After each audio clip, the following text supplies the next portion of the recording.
What's going on, ladies and gentlemen? It's your boy, Allen, not Iverson, LB Shore, L, no Saints football. Okay, today we're going to be talking about the Saints lineup, and I'm going to be talking about whether or not I think these guys are going to be a part of the future, who did well this year, and who were some surprises this year. And I think it's going to be something that we can look forward to.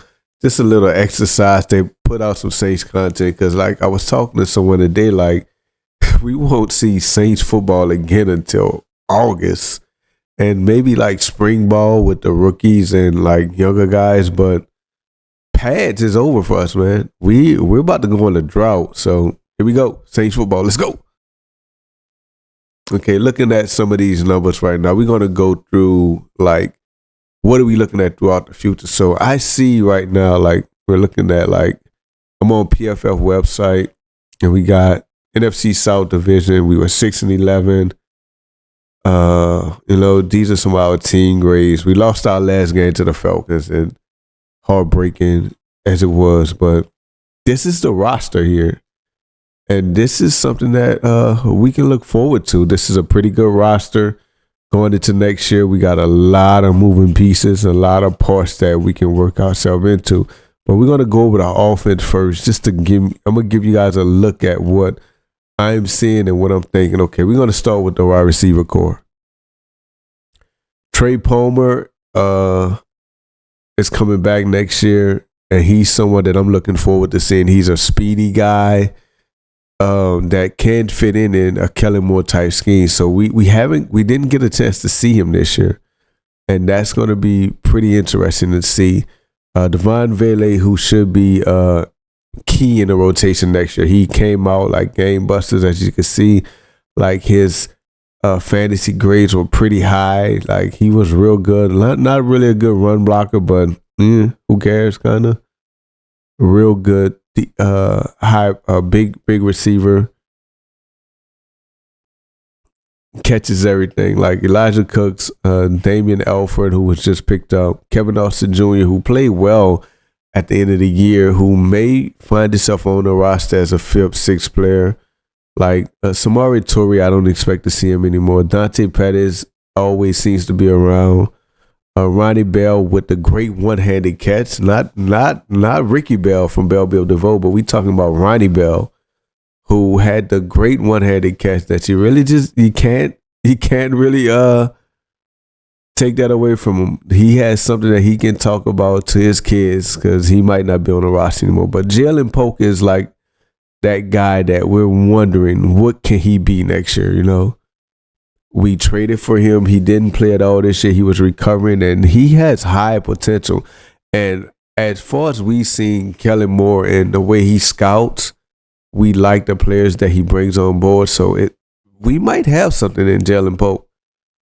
Mason Tipton, not sure what he's going to bring to. He's a speedy guy. You know, I'm not sure where he's going to be. Maybe where he was this year, fifth, sixth receiver, practice squad type player. Bud Means, not sure. Chris Olave is the man. Like, he's going to get that $30 million contract this year and become our number one guy. And just amazing how the quarterback shifted the way we see Chris Olave. All year we were talking about he's not a number one. He's a slot receiver. Tyler Shuck comes in and we see that Chris Olave is indeed a number one receiver who's also second team all NFL. Like, that's a great accomplishment in his third, fourth year.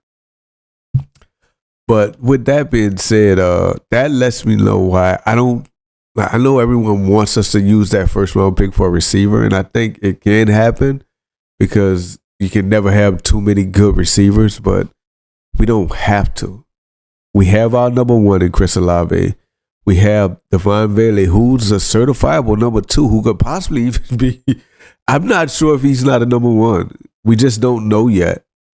And we have Trey Palmer and Jalen Polk, who we have that so much potential there that we just don't know what they are yet. So do we need to draft a wide receiver? I don't know. I don't want us to waste the number 8 pick on a receiver, but I don't know yet. Like, we got our number one. Like, there's no receiver you're going to draft that's going to come in and command more than Chris Olave. So I don't think we're going to draft a receiver number 1. That's just my hot take. Okay, I'm going to go here. I know we've been waiting on. There's only 2 guys here. So the quarterbacks. And this is something that I was going to wait on this because I think after this, everyone's going to cut it off because Tyler Shough has been that spectacular to where we really don't have to talk about any other players right now. Like, he's really the face of the franchise and possibly the franchise quarterback already in just 8-9 games starting, 10 games played.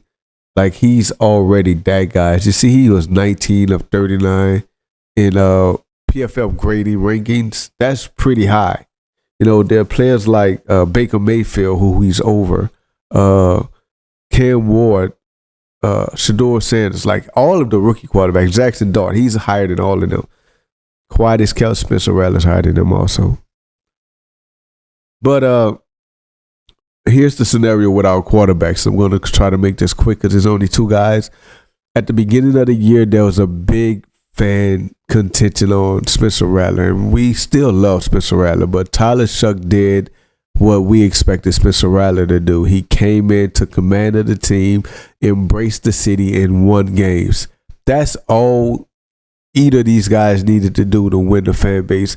And as of right now, Tyler Shough has won the fan base, and we look forward to seeing him with full command of the offense, full team reps as a first team starter, and taking his team under his wing and leadership next year. Okay, as far as Spencer Rattler, we think that he can be a starting quarterback in this league, but I think he won't get it as a Saint. And as a 5th-round draft pick, he's kind of exhausted that for the Saints. You know, like, that's exhausted of him. Like, he's had over 15, 16 starts, and it's just not, it's only translated to 1 win. Like, he's kind of exhausted the grace from Saints fans.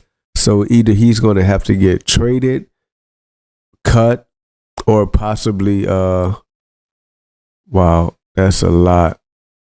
He's going to get traded, cut, or possibly he's going to get moved to another team some kind of way in order for him to get an opportunity again. I don't think Spencer Rattler will ever get another opportunity as a Saints quarterback, barring injuries, because he's kind of exhausted all his opportunities, you know. Okay, we're going to go to the halfbacks, and then we're going to go here. But I wouldn't mind if we draft a running back in the first round, and there's only one running back, and that's Jordan Love. Like, we need a running back, possibly because Alvin Kamara, as you can see, was basically the worst running back starter in the NFL this year as far as PFF grading. Devin Neal was right behind him. You know, and that's not what we want to see from our running backs. You know, we want to see good. Esteman and Miller both had better PFF averages, and they both showed something. You know, Devin Neal showed like he's a good blocker, but it's not translatable. Like, Alvin Kamara didn't have a good year this year at all by his standards. So I'm hoping that, you know, that we look for a running back, even if it's Bryce Hall. So, because I don't think the starting running back for next year's team is on the roster right now. And that's all we're going to do today. I'm going to just do the quarterback, wide receivers, and halfbacks. And that's going to be like what I think was going to happen next year with the New Orleans Saints. Let's go.